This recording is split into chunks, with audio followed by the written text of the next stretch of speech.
Star movies presents Thiagarajan இயக்கத்தில் பிரசாந்த் நடிப்பில் அந்தகன் வரும் ஆகஸ்ட் 9 முதல் திரையரங்குகளில். ராஜ்கமல் பிலிம்ஸ் இன்டர்நேஷனல் உலகநாயகன் கமலஹாசன் வழங்கும் சிவகார்த்திகேயன் நடிக்கும் அமரன் அக்டோபர் 31 தீபாவளி முதல் உலகமெங்கும். Moment has arrived. இப்ப நம்ம கை தட்டி விசில் அடிச்சு ஆரவாரத்தோடு நம்மளோட ஹீரோவை கூப்பிட வேண்டிய அந்த மொமெண்ட் வந்தாச்சு.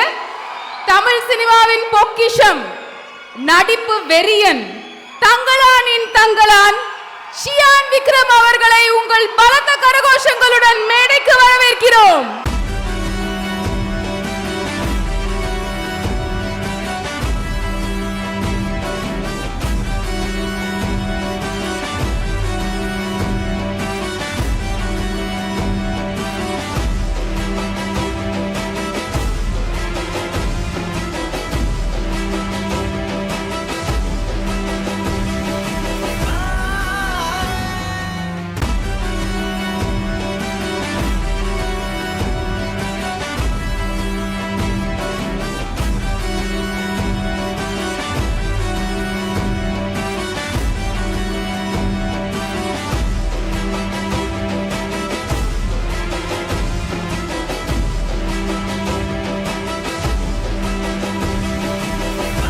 மொமெண்ட்டுக்காக தான் இவ்வளோ நேரம் காத்துட்டு இருந்தோம். and he is here to join us for the rest of the evening. Thank you so much. and அவர் உங்ககிட்ட பேசுறதுக்கு நிறைய விஷயங்கள் இருக்கு, அது நம்ம கொஞ்ச நேரம் கழிச்சு தான் தெரிஞ்சுக்க போறோம். இப்போதைக்கு நமது சியான் விக்ரம் அவர்களை அமரும்படி கேட்டுக்கொள்கிறோம். he'll join us very soon.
Star movies presents Thiagarajan இயக்கத்தில் பிரசாந்த் நடிப்பில் அந்தகன் வரும் ஆகஸ்ட் 9 முதல் திரையரங்குகளில். ராஜ்கமல் பிலிம்ஸ் இன்டர்நேஷனல் உலகநாயகன் கமலஹாசன் வழங்கும் சிவகார்த்திகேயன் நடிக்கும் அமரன் அக்டோபர் 31 தீபாவளி முதல் உலகமெங்கும்.